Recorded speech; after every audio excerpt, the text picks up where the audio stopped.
C'est parti. Est-ce que vous allez bien? C'est une conférence interactive, je vais interagir avec vous tout au long de la conférence. Il faut que vous choisissiez maintenant le bruit que vous faites quand vous êtes content. Donc, je vous dis, est-ce que vous allez bien? Je vous dis, erreur de compilation. D'accord. Ce sera votre bruit, vous ferez toujours des « oh » quand vous n'êtes pas content. Est-ce que c'est cool? Super. Il y a un Slido sur cette slide, donc hésitez à, s'il vous plaît, scannez le Slido. J'ai la version gratuite, il n'y aura que 3 questions. C'est la version gratuite, nous n'avons droit qu'à 3 questions. Ça nous permettra bien sûr d'interagir et de confronter les données statistiques nationales, internationales, avec la statistique Slido de cette salle. Est-ce que votre population est-elle représentative de la population française? Je ne sais pas. Est-ce que c'est cool? Tout le monde a cliqué? Je sens qu'il y a des clics encore.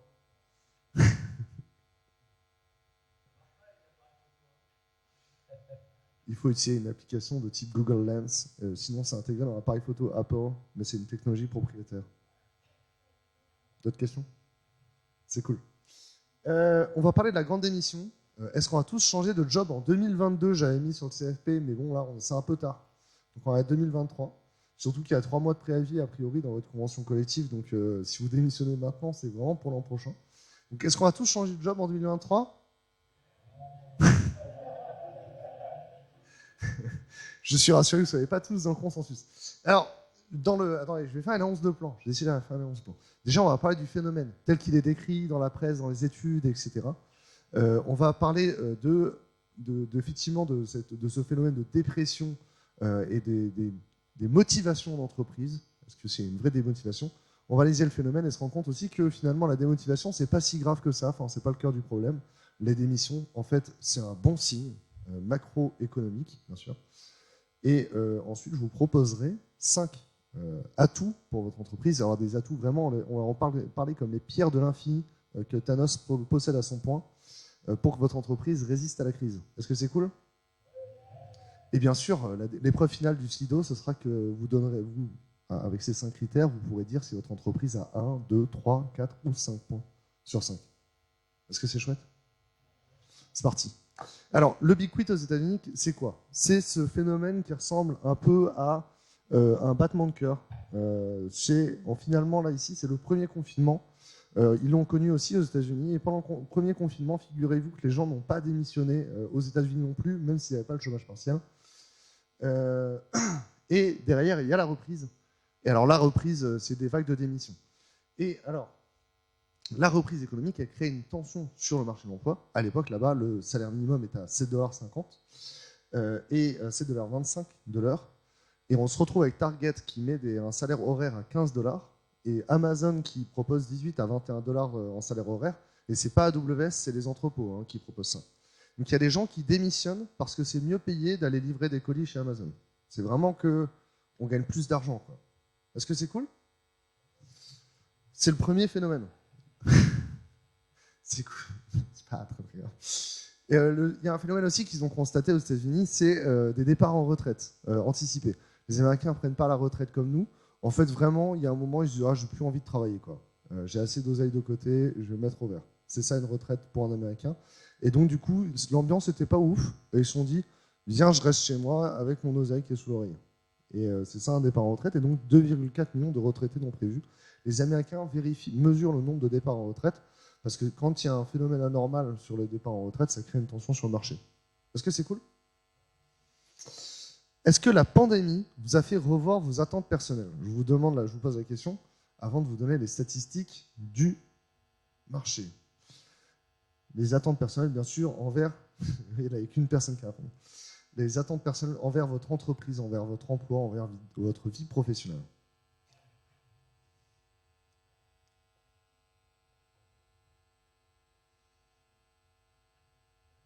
Je crois qu'en haut à droite, il y a écrit le nombre de personnes qui ont participé. Je ne sais pas. Je vais vérifier parce que je suis curieux. Effectivement, vous êtes 88 à avoir participé. Merci beaucoup. Et donc, vous êtes effectivement 64%, 63% à avoir revu vos attentes personnelles envers votre employeur, envers votre entreprise, envers votre vie professionnelle. Et c'est ce qui se constate aussi sur les chiffres nationaux. Ce que vous avez changé à ce moment-là, c'est ce qu'on appelle le contrat psychologique. D'accord ? Le contrat psychologique, c'est tout ce qui est entendu, ou plus ou moins d'ailleurs entendu, entre vous et votre employeur et qui n'est pas écrit sur votre contrat de travail. Donc, grosso modo, travailler de telle heure à telle heure, c'est pas du contrat psychologique. Gagner autant d'argent et des tickets resto, c'est pas du contrat psychologique. Qu'est-ce qui peut relever du contrat psychologique? Est-ce que vous avez des idées dans la salle? Le télétravail est assez... En fait, dans le soi, le télétravail en soi ne fait pas partie du contrat psychologique, mais le fait qu'on ne me fasse pas chier si je veux télétravailler ou qu'on ne me regarde pas de travers parce que je demande à rester chez moi, ça fait partie du contrat psychologique. Le fait que... Qu'est-ce que tu dis? Le fait de pouvoir venir à des conférences, c'est limite déjà un avantage, mais oui, ça peut être dans le contrat psychologique que quand tu demandes d'aller à une conf, on te déstaffe facilement. Ouais, il y a une forme d'engagement moral, tu vois.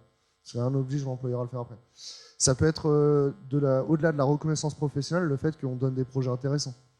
Ça peut être que, par exemple, moi j'ai un collègue, sa femme elle est infirmière, donc elle travaille sur des 8. Du coup, il y a des semaines, il part à 17h du bureau, et puis c'est écrit, enfin c'est pas écrit dans le contrat, mais nous on sait qu'il est sur des horaires un peu plus flexibles, quoi. Ça peut être que vous avez envie d'accomplissement professionnel, de reconnaissance professionnelle. Ça peut être plein de choses comme ça. Est-ce que c'est cool? Alors, je voudrais bien que vous preniez le temps de réfléchir à votre contrat psychologique avant le Covid. Est-ce que vous arrivez à vous en rappeler? Parce qu'il a très probablement changé pendant le Covid. On a pris le temps de réfléchir. Notamment, souvent, à l'équilibre pro-perso, vous avez changé d'opinion dessus. Est-ce que c'est cool? Et surtout, ce qui a changé, c'est la confiance. Parce que le contrat psychologique, déjà, votre employeur en a plus ou moins conscience. Il est plus ou moins explicité. Et surtout, ce qu'on peut perdre au-delà du contrat psychologique, c'est la confiance envers notre employeur dans le fait qu'il va tenir ses engagements. D'accord? Donc ça peut être... il y a plein de phénomènes. Par exemple, votre manager, à chaque one-one, il vous dit « Ok, tu vas pouvoir changer de poste pour aller faire ça. » Du coup, on fait une formation. Puis après, en fait, à chaque fois qu'il y a une promotion sur ce poste-là, il y a quelqu'un d'autre dans l'équipe. Du coup, vous dites « Mais en fait, il fait la même promesse à tout le monde et il la donne à qui il veut à la fin, quoi. » Cette confiance-là, elle s'est beaucoup perdue aussi, souvent parce que les managers ont été complètement perdus sur le management à distance. Parce qu'avant, en vrai, soyons très honnêtes, ils faisaient leur management très très mal. C'est ce qu'on appelle du walking management.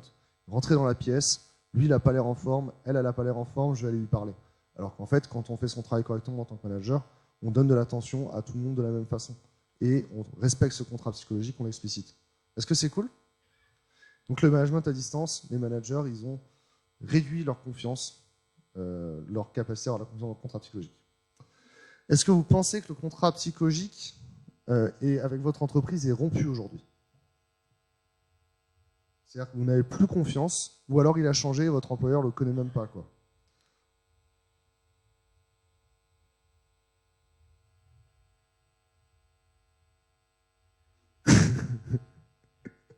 Je vais voir le nombre de répondants qui est affiché sur l'ordinateur. Vous êtes déjà 92, 95, vous êtes plus nombreux à répondre que tout à l'heure. Donc, effectivement, là, vous avez 60% des gens qui sont sur non, c'est du solide. C'est intéressant, je donnais la même sur un Cloud West la dernière fois, et les chiffres n'étaient pas de la même façon. Je ne suis pas sûr que les ops et les développeurs en vivent la situation de la même façon. Et la réponse change visiblement de salle en salle, donc je suis assez intéressé. C'est compliqué, 32, ça veut dire qu'on n'est pas sûr, quoi. Et je suis assez content de voir qu'il n'y en a que 5% où vous êtes à oui. En vrai, ça veut dire que vous êtes plutôt en kiff sur votre job aujourd'hui, les gens dans cette salle-là. En même temps, vous pouvez aller à des conférences, c'est normal. Est-ce que c'est cool? Voilà. Du coup, la rupture du contrat psychologique, c'est la raison, c'est ce qui vous donne une raison de partir. Mais ce qui vous permet de démissionner en toute sérénité, c'est le fait qu'il y ait une aspiration du marché. D'accord? Parce qu'on démissionne davantage, on démissionne plus facilement quand le contexte économique il est favorable. Avant, quand il y avait beaucoup de chômage et que le marché était un peu moins tendu, en vrai, si votre contrat psychologique était rompu, vous voici à votre taf et puis vous en mettiez pas une de plus. Alors, et ça, ils ont inventé un mot pour ça s'appelle le quiet quitting maintenant. C'est genre les gens qui font leur travail mais sans plus, quoi.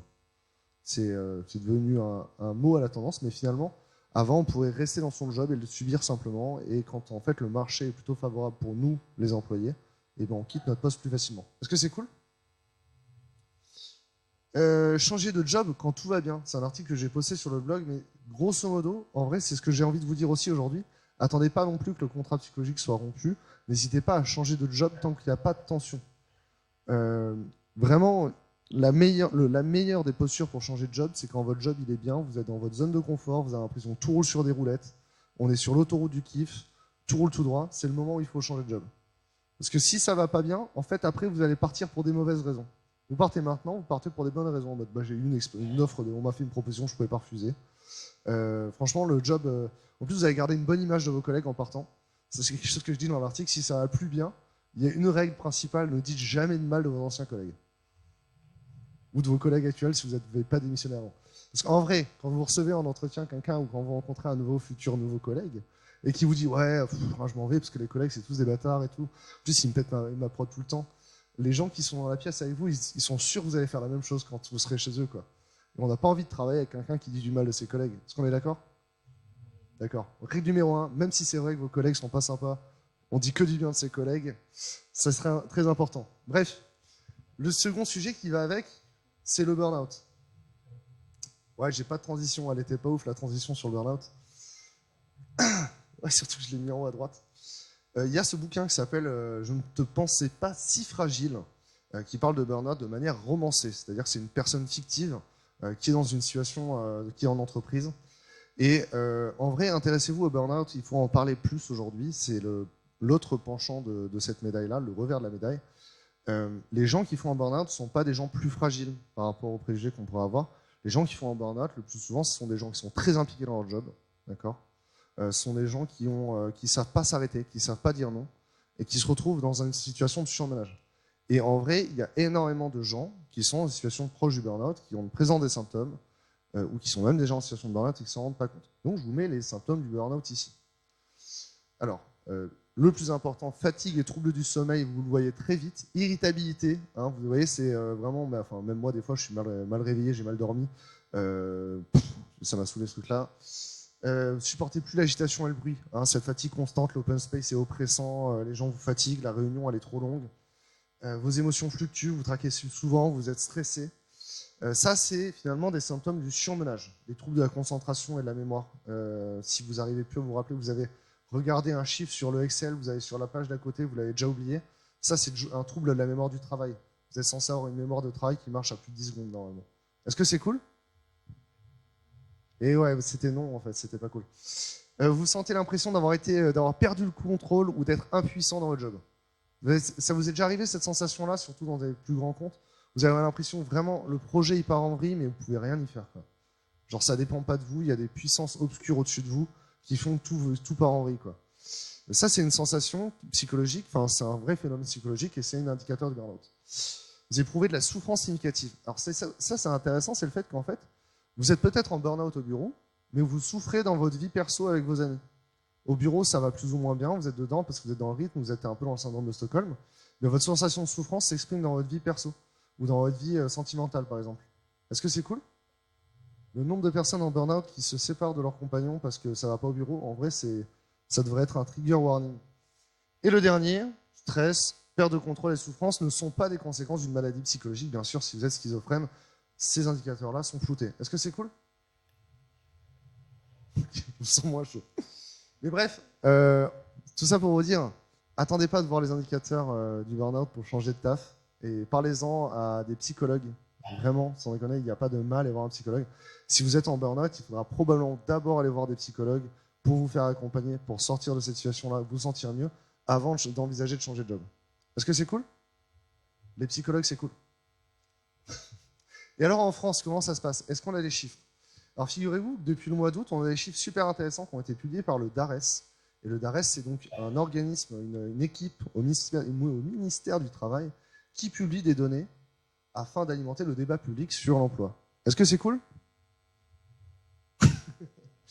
Le premier truc qui est intéressant pour moi, alors du coup, nous on fait du SEO chez We Love Dev. Si vous ne connaissez pas, We Love Dev, c'est une plateforme pour trouver un taf quand on est développeur ou développeuse ou qu'on travaille dans l'IT. Vous voyez le point d'inflexion ici, ça c'est l'élection de Macron. Alors je ne sais pas si un autre président élu aurait donné la même courbe ou pas, mais je suis assez certain que tout le monde attend d'avoir le résultat des élections avant de poser sa dème ou d'envisager de changer de job. Et le mot-clé de job en France donne une vraie indication de l'intention de changement de poste des gens. Est-ce que c'est cool? Et D'un autre côté, la dynamique des entreprises, là c'est les chiffres de l'APEC, la dynamique des entreprises en création d'emplois, elle monte. C'est-à-dire que les intentions de création de postes, les intentions de poster des annonces sur les sites d'emploi, elles montent, même si on est sur les périodes de confinement. Vous voyez, on est sur la première période de confinement en 2020, là on est en bas du creux, puis en fait ça monte toujours, même si on est confiné, même s'il y a le Covid, les entreprises ont toujours l'intention de recruter. Est-ce que c'est cool?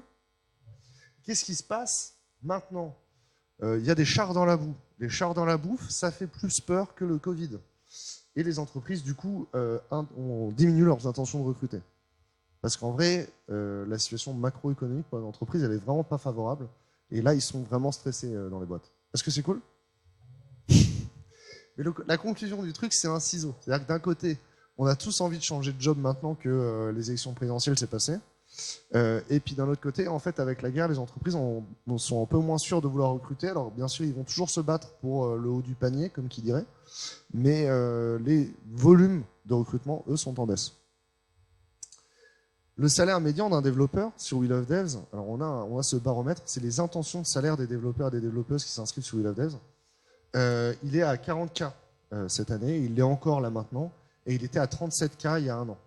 D'accord ? Et le salaire a effectivement monté de 7% dans toutes les entreprises, enfin le salaire moyen des gens dans l'IT a augmenté de 7% l'an dernier. Mais aujourd'hui, le marché se tend, et en fait, ce phénomène-là, il crée une envie de bouger. Mais concrètement, j'ai envie de vous dire que bouger en janvier, c'était 20 fois plus simple que de bouger maintenant. Parce qu'en janvier, effectivement, si vous changiez de poste, c'était assez facile, il y avait des postes ouverts, il n'y avait pas beaucoup de gens qui cherchaient à cause des élections. Et le salaire, en changeant de job, vous aviez quasiment 7% d'augmentation de salaire immédiate. Est-ce que c'est cool? Les augmentations de salaire, c'est cool. Si, quand même. Les salaires augmentent depuis la reprise. Et là, du coup, on commence à avoir des indicateurs de tension. C'est-à-dire que les salaires, ils augmentent, c'est aussi parce que l'économie tech, elle a beaucoup eu d'argent à injecter par les investisseurs pendant le Covid, parce que c'était un des seuls secteurs qui a bien marché. La crise du Covid nous a donné de la digitalisation, et donc les sociétés ont acheté plein de logiciels et tout, et c'était cool. Et donc les investisseurs ont investi beaucoup sur ce secteur. Mais là, il y a des premiers indicateurs, des plans de licenciement. Récemment, il y avait des Twilio qui a annoncé le licenciement de 20% de son staff. Et ça, c'est pas cool. Et donc, du coup, ça, vous voyez, c'est l'un des premiers indicateurs comme quoi c'est la fin de la fête quand même. Hein. Surtout que c'est eux qui tiraient la valeur vers le haut. Ça, c'est la courbe du Nasdaq. Donc, quand les investisseurs, les VC, ils mettent de l'argent dans les startups, c'est souvent pour qu'ensuite la startup soit insérée au Nasdaq. Et le Nasdaq aussi tombe depuis le début de l'année, grosso modo. Parce que la vague où la tech c'était chouette, parce que c'était le seul truc qui marchait pendant le Covid, elle est relativement passée maintenant. Ça va? Ah, et puis là maintenant, autre mauvaise nouvelle, l'inflation. L'inflation, pour ceux qui n'ont pas l'idée, alors maintenant on commence à avoir bien l'idée, je trouve. Mais il y a 3 mois, on n'avait pas trop l'idée. Moi, je dépense 100 € à chaque fois que je vais au Leclerc, et j'y vais pas souvent. Je vais pas souvent au Leclerc, et j'achète des gnocchis. Mais en fait, l'inflation, elle dit que pour 100 €, j'ai moins de gnocchis dans mon assiette. Et mon fils, il aime beaucoup les gnocchis, et franchement, on lui enlève 2 gnocchis, il crie, il est triste. Vraiment, ça va pas. C'est vraiment son kiff, c'est les gnocchis, quoi. Genre, comme ça. Et donc là, moins de gnocchis pour tout le monde. Ça, c'est nul. Et surtout que du coup, si on n'a pas eu l'augmentation de 7% de salaire en début de l'année, là, on vous dit que les gnocchis, on aura moins dans l'assiette, on aimerait bien avoir l'augmentation qu'on aurait pu avoir il y a un an, non? Eh oui. Tout ça pour des gnocchis. Donc ça, c'est les chiffres du DARES dont je vous parlais. Et j'ai trouvé ça fascinant qu'on ait la même courbe. Alors, ils sont sympas de publier que jusqu'à 2022. On a la même courbe que les Américains. En France, on a aussi eu une courbe où on a arrêté de démissionner pendant le confinement. Et en fait, on a rattrapé le retard de démission, on l'a rattrapé après. On a repris la hausse. Et on a aussi eu, du coup, ce phénomène-là. Alors, ça, c'est des chiffres qui sont au niveau national. Et vous voyez, la courbe rose, c'est la courbe de démission tout court, et la courbe bleue, c'est les démissions en CDI. Là, ici, c'est aussi parce qu'il y a eu beaucoup de rotation sectorielle. Vous avez tous pu constater que plus personne ne veut bosser dans la restauration, on veut faire autre chose. N'importe quoi d'autre, mais autre chose. Et donc, du coup, ça fait des vagues de démission. Mais les gens retrouvent du travail. On démissionne toujours parce qu'on arrive à trouver du travail facilement. Est-ce que ça, c'est cool? Et alors, c'est intéressant aussi parce que le débat en ce moment, c'est de savoir comment on pourrait réformer, par exemple, le droit au chômage sur la démission. Parce qu'en fait, on a introduit en 2008, dans le droit français, moi je ne me rappelle pas trop, en 2008, je passais le bac, on a introduit la rupture conventionnelle. Et en fait, 3/4 des ruptures conventionnelles donnent droit au chômage, mais se substituent à une démission. Et donc, en ce moment, il y a une idée de réformer la façon dont on quitte l'entreprise. Parce qu'en fait, vous n'avez pas besoin de toucher le chômage quand vous êtes licencié, parce que vous avez des indemnités de licenciement qui sont payées par l'entreprise. Et votre droit au chômage, il commence après. Du coup, en vrai, on vous donne du chômage, mais vous l'utilisez. Vous n'en avez pas besoin si vous êtes viré, et vous ne l'avez pas si vous démissionnez. C'est un peu nul, non? Mais voilà. Donc l'idée de donner le droit au chômage, c'est presque politique cette affaire. Donner le droit au chômage aux démissions, en vrai, c'est relativement accessoire, parce que finalement, quand vous voyez la proportion, donc ça c'est en pourcentage de l'effectif des entreprises, quand vous voyez la proportion finalement de gens qui sont partis de l'entreprise sur une rupture co, beaucoup plus de gens partent sur une rupture co, on se force à faire des ruptures co alors qu'une démission aurait suffi pour avoir le droit au chômage. C'est intéressant. Est-ce que c'est cool? Est-ce que vous partiriez plutôt sur une rupture co qu'un chômage, qu'une démission pour toucher le chômage? C'est un truc qui vous influence? Ben non, parce que vous êtes dans un contexte économique qui est favorable, vous êtes sûr de retrouver du travail facilement, et donc vous pouvez poser une DEM facilement. Est-ce que c'est cool? Alors, on va partir aux 5 critères. On est comment en termes de temps? Plutôt bien. On va partir sur les 5 critères, et je vous demande de prendre des notes, parce qu'à la fin, vous pourrez donner une évaluation à votre entreprise, bien sûr. Là, du coup, être entre collègues, c'est une mauvaise idée, parce que vous n'allez peut-être pas donner les mêmes notes. Le premier, c'est est-ce que les salaires sont actualisés? Donc il y a des outils, je vous propose de consulter Figures. Figures, c'est un outil que votre entreprise achète. Elle donne toutes les données salariales, peu importe le job, à Figures, et Figures donne en échange les données salariales des autres clients de Figures. Et vous pouvez vérifier si les salaires que vous pratiquez sont au marché, en dessous du marché, au-dessus du marché, et proposer une réactualisation active. Est-ce que votre entreprise fait ça? C'est un point. La mienne ne le fait pas, je suis patron, il n'y a pas de mal. Hein. Ouais, c'est cool. Le deuxième sujet,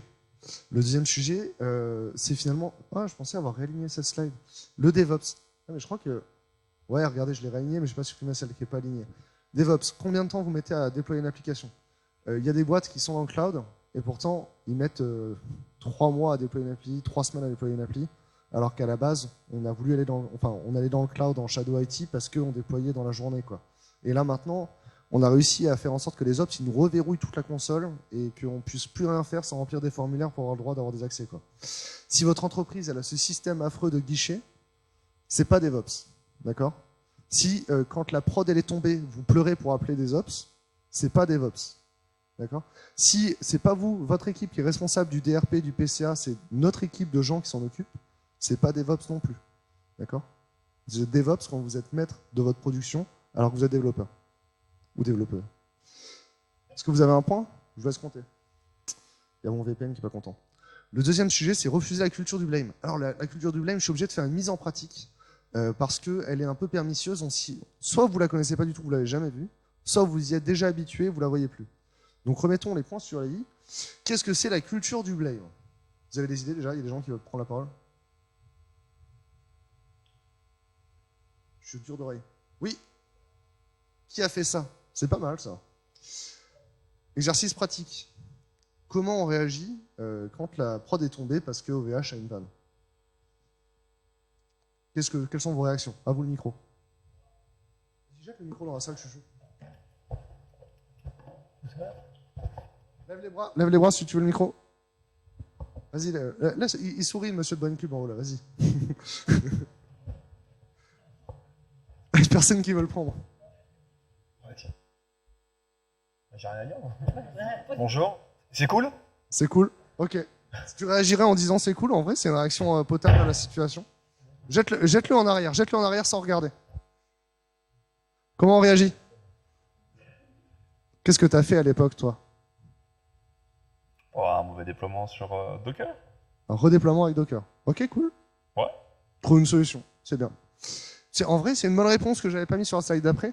Les bonnes réponses étaient donc on envoie de la force au NetOps chez OVH. En vrai, ils sont en galère. En plus, ils font un métier que personne ne sait faire, donc ils sont en galère. On propose un coup de main aux sysadmins de chez nous. Les sysadmins dans votre boîte, ils sont en galère et ils peuvent rien faire aussi. Alors surtout s'il n'y a rien à faire, sortez-les de la boîte, emmenez-les promener, proposez-leur d'aller prendre un café dans la boîte, dans un café en dehors de la boîte, mais déstressez-les. Et donc effectivement, on redéploie ailleurs, c'est une option. C'est cool, c'est une option. Les mauvaises réponses étaient bien sûr, c'est le stagiaire qui a mis en prod. Je suis déçu que vous ne l'ayez pas fait d'habitude. Vous m'obligez à les faire, les mauvaises réponses. Puis après, toutes les vannes qui font des vannes de barbecue chez OVH, celles-là, bon, bah, elles sont nulles. Voilà. C'est cool. Deuxième exercice. Les jeunes qui ont fait l'application Alice viennent de mettre en open source le code. Qu'est-ce qu'on fait?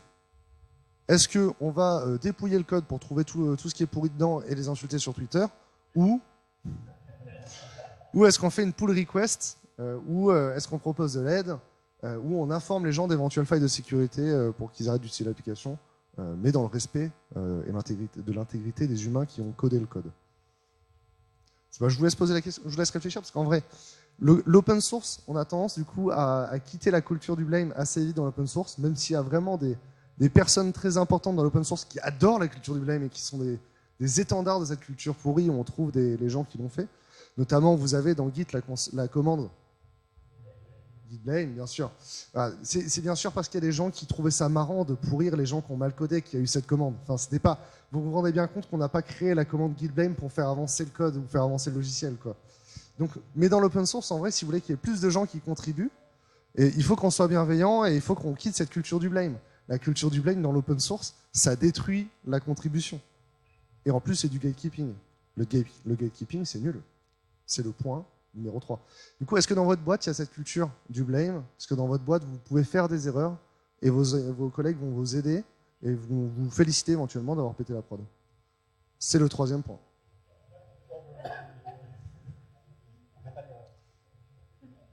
Nous, en vrai, on met en prod toute la journée, c'est pas grave de faire une erreur.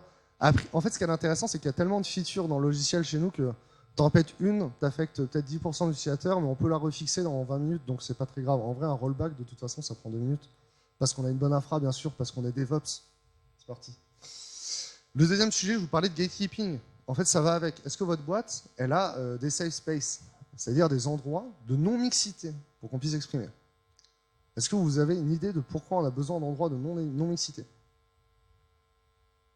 Donc moi, par exemple, je suis allé en école d'ingé et je fais partie des rares personnes. Attends, je vais la refaire autrement. Par exemple, j'ai déjà, une fois qu'on devient une personne safe en tant que garçon, on peut discuter avec des personnes qui ont eu des soucis, d'accord? Moi, je me suis rendu compte que la majorité des collègues avec qui j'avais travaillé, il y avait un mec dans la boîte qui leur proposait des trucs chelous. Genre, par exemple, moi, je dis, ça serait sympa d'utiliser Gulp sur le projet, par exemple. On me dit, c'est cool, viens, on fait un POC, tu vois. Et elle propose la même idée, et l'archi répond, ah, c'est cool, tu veux pas qu'on aille déjeuner pour en parler? Moi, on m'a jamais dragué pour que je puisse mettre en prod un truc, quoi. Ouais. Mais le pire, c'est que c'est vrai. Dommage. Non, bien sûr que non. Mais en fait, le bail, c'est que si déjà, en fait, le bonhomme là, il l'a fait dans cette boîte-là, il l'a fait dans d'autres boîtes et il le fait encore aujourd'hui, parce que personne n'en parle. D'accord? Il existe toujours, ce personnage-là, c'est fascinant. Et la majorité des gens qui le font, pensent que c'est un cas isolé. Et il y a des personnes pour qui c'est normal, parce qu'en fait, c'est banalisé comme comportement. C'est pas grave. En vrai, il a tué personne. Voilà. Mais en fait, si, c'est grave. Parce que ça gêne l'avancement de carrière des personnes avec qui vous travaillez. Moi, j'ai pu mettre Gulp en production et dire, putain, j'ai mis Gulp en production. Elle a pas pu. Vous voyez ce que je veux dire? Et donc, du coup, ces safe spaces, ils sont nécessaires pour qu'on puisse se rendre compte qu'il y a des mauvais comportements et pour que les personnes qui sont oppressées, elles puissent discuter et se rendre compte que ces comportements-là ne sont pas normaux. Parce qu'elles-mêmes ne se rendent pas compte que c'est des comportements normaux, ou eux-mêmes, parce qu'il n'y a pas que des femmes qui sont oppressées. Est-ce que c'est cool? Les espaces de sécurité, c'est les safe spaces en français, les coupes-circuits. Là, par exemple, j'ai rencontré un bonhomme dans une boîte en contexte pro, il a dit des trucs affreux, vraiment horribles, vraiment prud'hommables, on va dire, hein, vraiment prud'hommables. Mais la boîte là n'a pas de protection des lanceurs d'alerte, ce qui est normalement une obligation légale depuis très peu. J'imagine que votre entreprise a mis en place un protocole de protection des lanceurs d'alerte, une obligation légale depuis 2 mois. Ouais, je l'ai aussi découvert la semaine dernière, ne vous inquiétez pas. Et du coup, en fait, on peut juste rien faire. On peut rien faire, parce que si on ramène ce sujet sur le tapis, il y a des gens qui vont... Ça va probablement pas changer la situation, et il y a d'autres gens qui vont prendre des coups, quoi. Par exemple, une des personnes avec qui j'ai parlé, elle a eu son premier job dans une ESN pas chez Rof, parce qu'elle avait un diplôme un peu moins bien. Et son commercial l'a placé chez un client, et il y a un mec qui arrêtait pas de lui envoyer des messages en ligne pour aller déjeuner ou boire des coups le soir. Elle a dit, je suis pas intéressé, elle finit par le bloquer. D'accord? Et là, du coup, le mec de cette boîte-là, qui est directeur d'innovation, machin chouette, il envoie un scud au manager en disant attends, c'est pas normal qu'elle m'ait bloqué dans Link, il faut que tu la corriges. Donc elle se prend un scud de son manager, mais elle n'ose pas lui dire, enfin du manager côté client, elle n'ose pas lui dire ouais, mais en fait, il me harcèle quoi. Donc elle appelle son commercial à l'ESN, tu vois. Elle dit bah franchement, je me fais harceler, c'est en moi de la mission quoi. Le commercial lui dit bah moi en vrai, je suis pas payé parce qu'il est indépendant par rapport à la société. Je gagne pas d'argent quand t'es pas en presta. Règle le problème, je m'en fous quoi. Ça, c'est l'exemple de quand il n'y a pas de coupe-circuit. D'accord ? Le coupe-circuit, c'est un fail-safe, c'est ce qui vous permet de remonter quand il y a un problème en toute sécurité. Et alors, dans l'idéal, le coupe-circuit, c'est quelque chose qui est externe à l'entreprise. C'est une société de conseil qui est externe et qui va vous aider. Ça peut être aussi la présence de syndicats dans votre entreprise. Et dans l'idéal, c'est des managers ou des RH qui sont formés sur le sujet. Est-ce que c'est cool ? Et enfin, le dernier truc qu'il faut tuer, c'est l'universalité ou l'universalisme. C'est ce mythe de croire que tout le monde est à l'aise dans la boîte pour s'exprimer correctement dans l'espace commun, parce que tous les exemples que je vous ai montrés avant montraient que c'était faux. Est-ce que c'est cool ? Quand tout le monde est à l'aise, enfin, quand on part du principe que l'espace commun, il doit faire en sorte que tout le monde doit y être à l'aise pour s'exprimer, en vrai, il n'y a que le groupe oppressif qui est à l'aise pour s'exprimer dans cet espace commun. C'est plus clair pour certaines personnes que d'autres dans la salle, j'ai l'impression. Mais vous allez voir, c'est nouveau comme idée aussi, au fur et à mesure, on s'habitue. Bref, est-ce que votre boîte est safe ? C'est le 4e point. Est-ce que c'est cool ? Je crois que je l'ai groupé avec on est à plus que 3 points là. Le nouvel Eldorado, c'est bien sûr le full remote. Est-ce que votre boîte propose d'être full remote ? Le remote, le télétravail étant partiel, ça ne change pas vraiment la vie pour recruter. Par contre, recruter de manière indépendante du lieu où la personne vit, ça vous permet de recruter. Imaginez, vous êtes dans une petite ville comme Clermont-Ferrand, et vous cherchez un DevOps.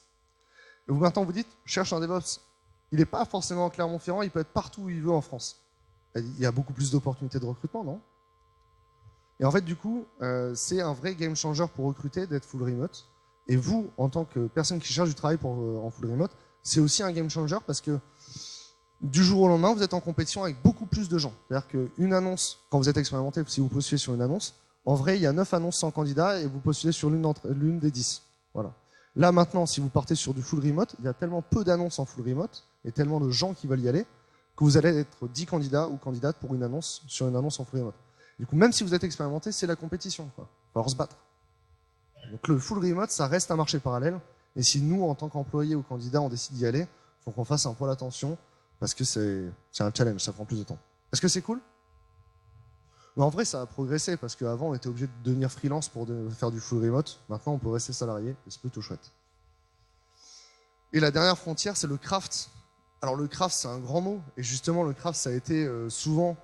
En fait, si le craft, vous l'utilisez pour créer une élite, genre des super soldats du code dans votre entreprise, ça, c'est nul. C'est du gatekeeping et c'est pas le projet, quoi. Si le craft, c'est la diffusion de bonnes pratiques dans votre entreprise pour améliorer la qualité du code, pour améliorer la sécurité du code, pour améliorer la disponibilité du logiciel en production, et que tout le monde améliore ses pratiques ensemble, c'est ça que vous voulez, c'est le craft. Est-ce que c'est cool ? Les 5 critères, du coup, sont salaire au marché, culture DevOps et produits, parce que je les ai mis ensemble, la culture bienveillante, pas de culture du blame, et l'inclusion pour tous. Parce que ne pas blâmer, c'est un sujet, mais faire en sorte que tout le monde soit à l'aise pour s'exprimer, c'en est un autre. Le remote OK, est-ce que vous êtes remote OK ? Et enfin, craft en adoption ou adopté. Là, je vous ai mis craft en adoption parce qu'il y a un sujet, le craft étant un mouvement d'amélioration continue du logiciel. On n'a jamais fini de s'améliorer. Et donc, c'est OK si vous avez déjà démarré la démarche. Est-ce que c'est cool ? Là, du coup, il va falloir voter. Sortez le téléphone et tout, c'est la slide d'après. Vous allez donner votre note. Et vous n'avez pas envie d'être le premier à répondre, à faire le 1. Si vous avez tous ces 5 critères, bien sûr, vous êtes Thanos et vous pouvez snap le marché de l'emploi. Bon, si, moi, je l'ai trouvé bien. Quel est le score dans votre entreprise ? Vous avez déjà tous voté ?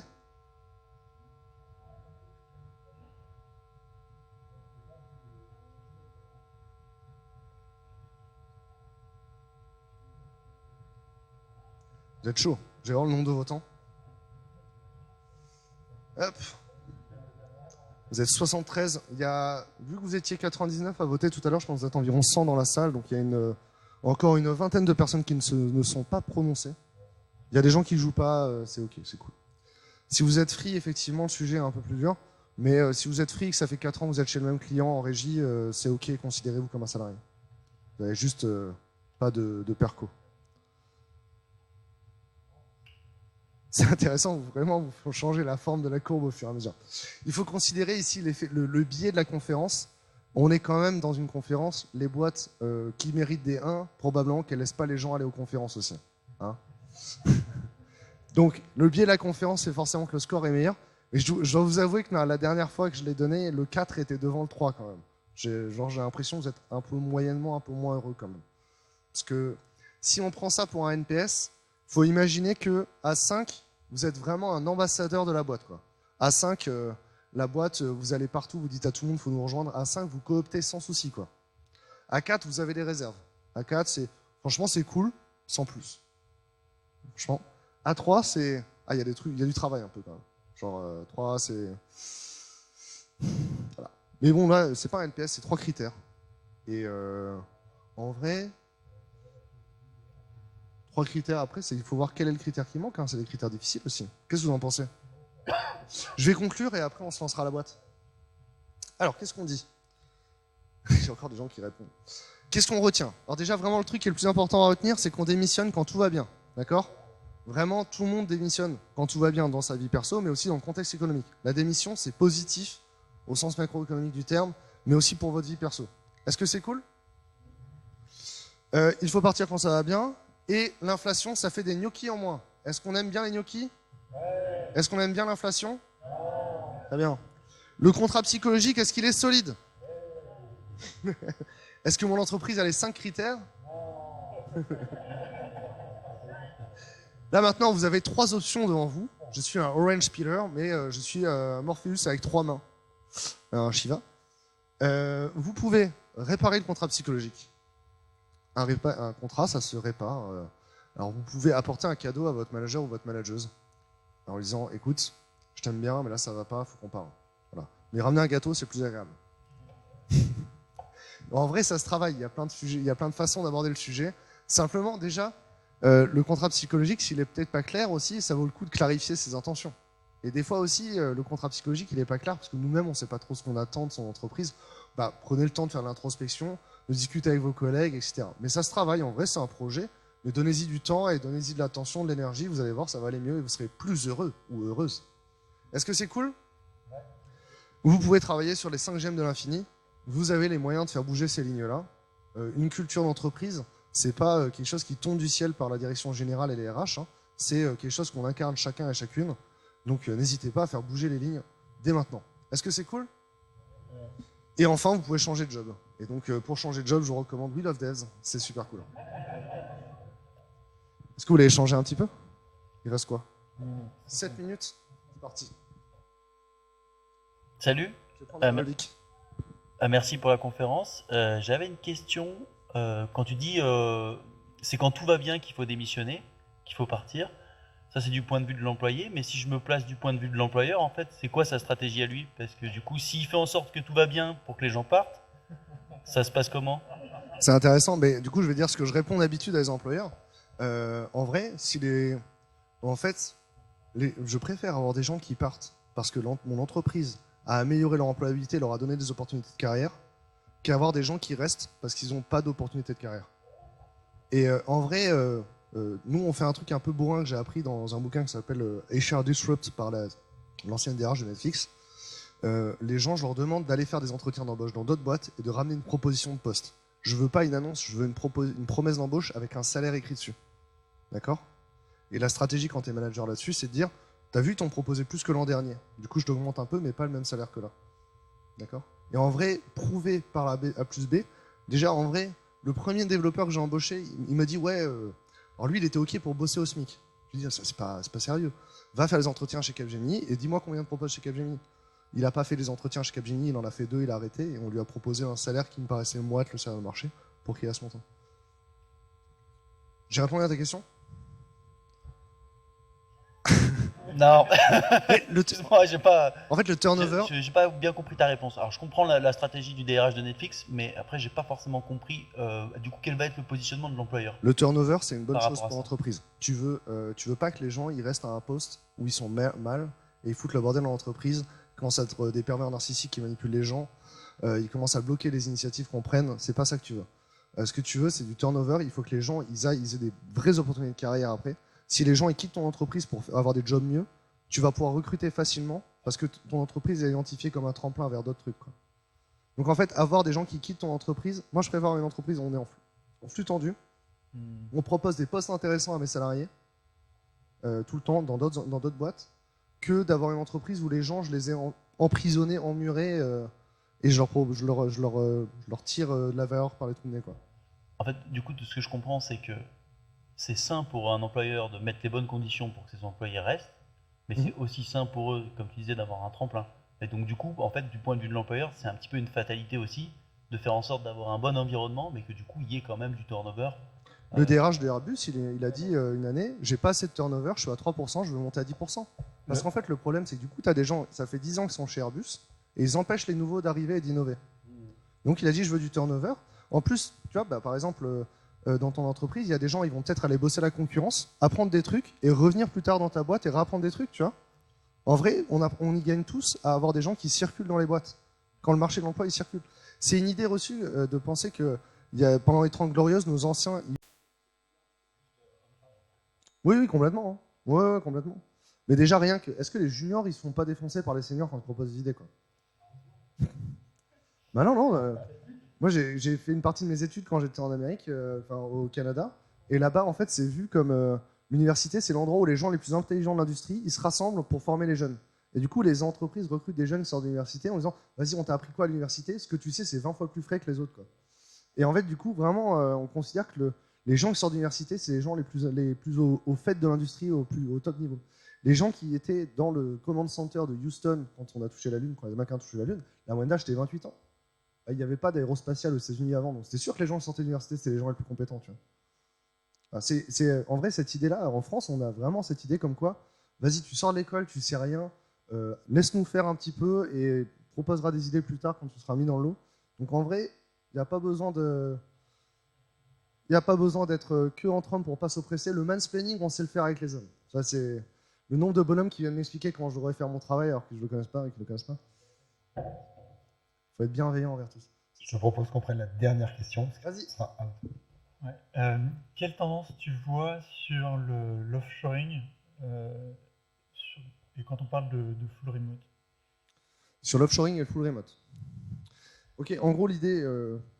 du coup, quand j'ai étudié au Canada, on nous a appris ça, on nous a appris à faire UML, CRC et des méthodes de conception de logiciels très haut niveau, en nous expliquant que il y a eu une époque où les anciens, ils ont cru, les anciens, c'est peut-être les années 70, hein, je ne sais pas trop, il y a peut-être il y en a dans la salle probablement. Les anciens, ils pensaient qu'on allait pouvoir concevoir le logiciel en Occident et le faire produire par des Indiens ensuite. En fait, ça n'a jamais marché, tu vois, déjà ça. En fait, au final, on se rend compte que le logiciel, il est quand même mieux fait quand c'est nous qui le faisons nous-mêmes, même si on a fait des grands master plans. Donc l'offshoring dans le soi marche pas si facilement. Et du coup, le full remote, j'arrive à ta question. Le full remote, est-ce que du coup, en fait c'est ça l'idée, c'est la question que tu pourrais avoir, le chantage que tu pourrais avoir, c'est l'employeur à Paris, il dit bah, pourquoi je te paierais toi un salaire parisien alors que tu es à Clermont-Ferrand, alors que je peux employer quelqu'un à Madagascar, tu vois. C'est ça finalement. Non, en fait concrètement, moi ce que je vois aujourd'hui, c'est que les employeurs, des devs qui sont à Lille, par exemple, ils vont avoir leurs clients, ils sont freelance, ils vont avoir leurs clients, parce que le marché se tend un peu vite, ils vont avoir leur client qui est un retailer du coin, qui veut baisser le TGM, il dit mais pourquoi je bosserai pour toi à un TGM si bas, alors qu'il y a une startup à Rouen qui me propose de bosser à 1000 € la journée. Tu vois. Et en fait, du coup, en vrai, je trouve ça a cassé plutôt les micro-marchés qui étaient moches. Il y avait des micro-marchés moches, tu vois, genre typiquement, Lille, les retailers, ils sont tous d'accord pour tirer les prix vers le bas sur les ESN, donc les salaires dans les ESN ils descendent aussi, et les gens ils gagnent pas mieux leur vie, et puis en fait ils partent de Lille pour gagner mieux leur vie, quoi. À l'inverse, tu as Sophia Antipolis où c'est tellement nul de vivre à Sophia Antipolis qu'ils sont obligés de mettre des salaires à 38K pour les juniors parce que sinon personne prendra la bagnole ou viendra déménager chez eux, quoi. Et donc du coup, en fait, tu vois, c'est le full remote, on penserait qu'il y ait cette compétition des malgaches, mais en vrai non, on se fait de la compétition entre régions plutôt pour l'instant, et ça a un bon impact, je trouve, sur le marché hors Paris, quoi. J'ai répondu de manière longue, mais c'était bien. Merci.